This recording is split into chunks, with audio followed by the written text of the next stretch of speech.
Une fois, on a découvert du riz avarié vendu à un consommateur. C'était des sacs moitié complètement périmés et moitié en haut là.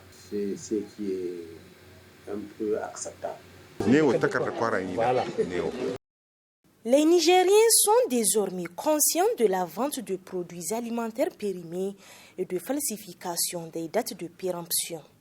Selon le président de l'Association de défense des droits des consommateurs, cette pratique malsaine est due à l'absence d'un système de contrôle des produits alimentaires fiables et rigoureux.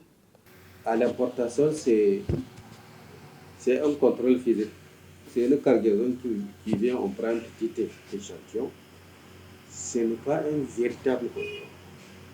La présence de produits alimentaires périmés sur le marché constitue une grave menace pour la santé publique car ces produits sont à l'origine de nombreuses maladies alimentaires graves.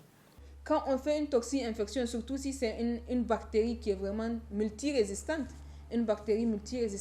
vous allez venir à moins qu'on vous fasse une antibiothérapie très rapidement. Vous voyez, surtout chez nous, où quand vous commencez diarrhée, vomissement, on va dire Zahi. Et puis on va vous donner des produits phytosanitaires, vous allez boire, vous allez rester à la maison. Cette infection-là va se compliquer. Et d'infection digestive, elle peut propager vers les autres organes. Et elle peut même migrer, aller dans le sang et faire ce qu'on appelle une septicémie. Et cette septicémie-là peut arriver au niveau du cerveau. Elle peut vous faire rentrer dans le coma, vous pouvez décéder.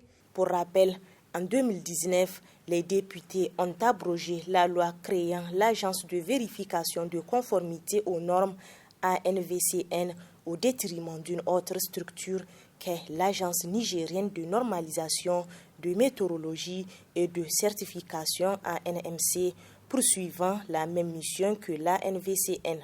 Conséquence, la vente frauduleuse de produits alimentaires périmés a gagné du terrain.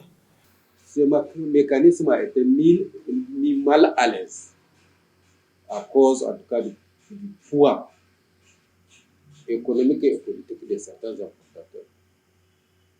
Maintenant, on est exposé, le consommateur est exposé.